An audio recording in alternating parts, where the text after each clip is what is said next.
नमस्कार, मैं हूं आपके साथ अनुष्का राय और आप देख रहे हैं आज का आईना न्यूज चैनल। आइए अब नजर डालते हैं आज की कुछ खास खबरों की ओर। दादा चौंड देव मंदिर में पहुंचे राज्यसभा सांसद दीपेंद्र हुड्डा। भेड़ी सुरजन, भेड़ी मातो, सेमान तीनों गांव का मंदिर है दादा चौंड देव मंदिर। दीपेंद्र हुड्डा ने कहा कि राज्यसभा सांसद रामचंद्र जागड़ा को किसानों से माफी मांगनी चाहिए। महम चौबीसी के भेड़ी सुरजन, भेड़ी मातो व सेमान के दादा चौंड देव मंदिर में भंडारे व सत्संग में पहुंचे राज्यसभा सांसद दीपेंद्र हुड्डा व पूर्व मंत्री आनंद सिंह दागी। दीपेंद्र हुड्डा ने दादा चौंड देव मंदिर में माथा टेका और दादा का आशीर्वाद लिया। दीपेंद्र हुड्डा ने राज्यसभा सांसद रामचंद्र जांगड़ द्वारा किसानों के लिए दिए बयान की निंदा की और कहा कि रामचंद्र जागड़ा को किसानों से माफी मांगनी चाहिए। किसानों के लिए केवल रामचंद्र जागड़ा ही नहीं, हरियाणा के कृषि मंत्री जेपी दलाल सहित पूरी भाजपा ही संवेदनशील नहीं है। हुड्डा ने कहा कि भाजपा को ही किसानों से माफी मांगनी चाहिए। 300 किसान शहीद हो चुके हैं, लेकिन भाजपा सरकार ने एक भी किसान की मौत पर दुख प्रकट नहीं किया। सांसद दीपेंद्र हुड्डा ने सरकार से तीनों कृषि कानूनों को वापस लेकर किसानों को घर भेजने की बात कही।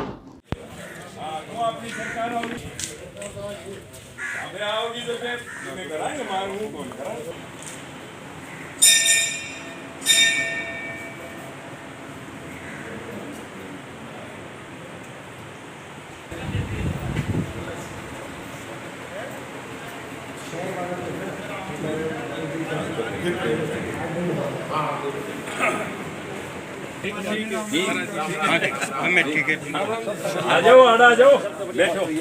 ठीक है, हम तो हाँ मौज है। तो आपका जाने जी नहीं करे थे कि मैं प्रोग्राम लेट हो जाता। ठीक है, इतना बढ़िया चल रहा था, मजबूरी हो जाए तो बुलावांगे हम सब।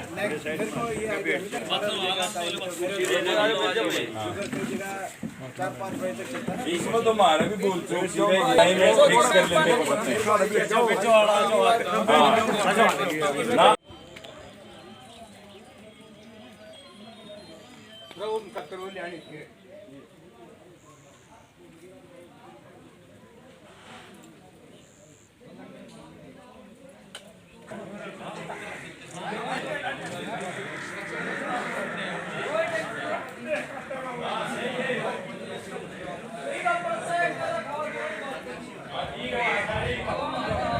भाई जिस तरह से आंदोलन चल रहा है और आज भी पैदल जत्था जो जा रहा है, जगह जगह से पैदल जत्थे गए हैं।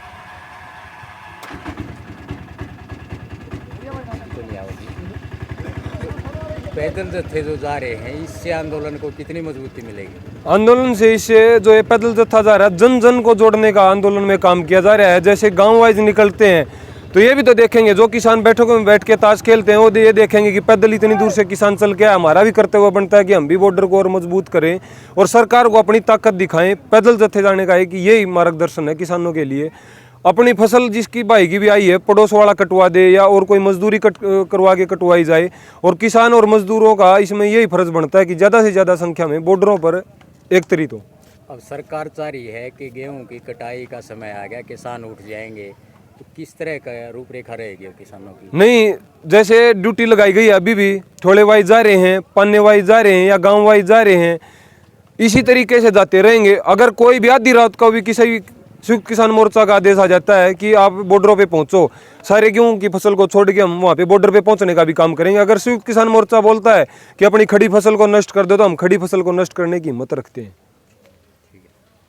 कुछ भाई, आप महम चौबीसी के युवा प्रधान हैं किसान यूनियन के, और जो सांसद हैं राज्यसभा के रामचंद्र जांगड़ा, वो बहुत ही गलत बोले हैं किसानों को लेकर। इसके बारे में आप क्या कहेंगे? किसानों के बारे में जो ये गलत बोल रहे हैं, इनको एक बहुत ही इनका बहिष्कार होगा। अब की बार सरस्वती स्कूल के आगे छोटा बहिष्कार हुआ था, कम संख्या में लोग थे। अब की बार इसका पूरा महम में जुलूस निकाल कर, पूरी महम में जुलूस निकाल कर इसके घर तक जाएंगे। और जो ये अगर ऐसे किसानों के खिलाफ बोलता रहा, इसके भाई किसी ने पत्थर टुकड़ी दुकान करवा रखी है, आने वाले समय में किसान वहाँ से एक कील भी नहीं खरीदेगा। जैसे दिल्ली बॉर्डर पर किसान बैठे हैं, उनको रामचंद्र जांगड़ा ने कहा कि तो फ्री की रोटी खाने वाले हैं, कहाँ तक सच्चाई है इसमें? फ्री की रोटी तो राम जो ये संसद में बैठे हैं, जो ये जितने भी नेता बैठे हैं, ये खा रहे हैं फ्री की रोटी। तो किसान का रोड पे आ जाना कोई छोटी बात नहीं है। वो पैदा करके पूरे देश का पेट भरता है, पूरे विश्व का पेट भरता है। वो फ्री का कैसे खा सकता है? और प्रूफ दे कोई कि ये फ्री का खा रहा है, हमें कोई सामने लगे प्रूफ दे कि किसान फ्री का यहाँ पे अनाज खा रहा है। अगर जो बॉर्डर पे किसान बैठे हैं उनका अनाज भी तो गांव से ही जा रहा है, आटा भी तो गांव से जाता है, फ्री का खाना कैसे हो गया? तो रामचंद्र जांगड़ा ने अगर किसानों से माफ़ी नहीं मांगी तो आगे क्या होगा?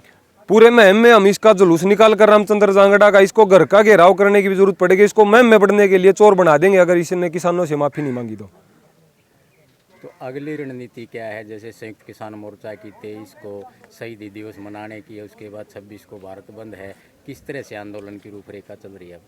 आज उन्होंने सुबह वीडियो डाली है, किसान मोर्चे में भी इस बात को उठाएंगे हम आज, और जो भी उनके दिशा निर्देश आएंगे हम उनका पालन करेंगे।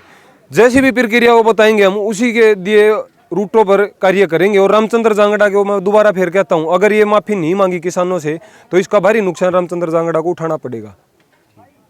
जी, आज आप आए हैं, तीनों गांव का कार्यक्रम था, किस तरह मैं तीनों गांव हमारे और इस पवित्र प्रांगण दादा चौंड देव की पवित्र भूमि है, और तीनों गांव ने एक मिलके जो आने पिछले कुछ वर्षों के अंदर इसका एक निर्माण किया है।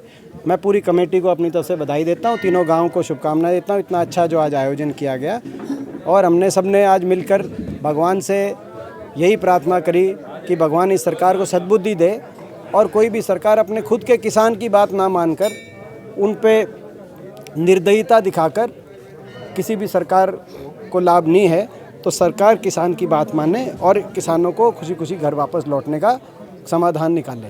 आप लगातार किसानों के साथ खड़े हैं, चाहे वो विधानसभा की बात हो, हुड्डा जी ने भी वहाँ पूरी ताकत दिखाई है। आपने राज्यसभा में एक मुहिम से राज्यसभा सांसद है रामचंद्र जांगड़ा, जो किसानों के लिए बहुत ही गलत बोले हैं।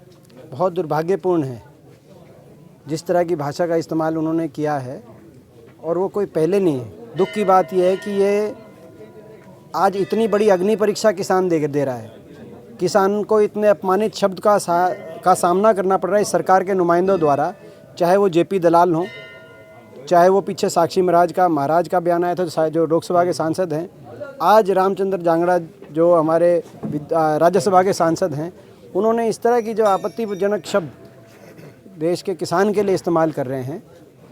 मैं समझता हूं कि जो है लोकतंत्र में इस अभद्र भाषा की जगह को तो आप छोड़िए, ये जो है दुर्भाग्य की बात है। और ये जो शब्द हैं और किसान का जो मजाक उड़ाया जा रहा है, ये जो एक तरीके से किसान की खिल्ली उड़ाई जा रही है, ये भारतीय जनता पार्टी को बहुत महंगी पड़ेगी। ये पूरे देश में बीजेपी को बहुत महंगी पड़ेगी जिस तरह की खिल्ली ये लोग उड़ाने का काम कर रहे हैं। तो क्या आप भी सांसद हैं, क्या रामचंद्र जांगड़ा जी को किसानों से माफ़ी नहीं मांगनी चाहिए? मांगनी चाहिए, उनको भी मांगनी चाहिए, और पूरी बीजेपी को मांगनी चाहिए, बीजेपी के सारे मंत्रियों को मांगनी चाहिए, और किसान की बात भी मांगनी चाहिए। अब क्या करें। महम हरियाणा से जैन मोहम्मद की रिपोर्ट। इस अंक में फिलहाल इतना ही। चैनल के साथ बने रहने के लिए आज का आईना न्यूज चैनल को सब्सक्राइब करें, साथ ही वीडियो को लाइक शेयर जरूर करें।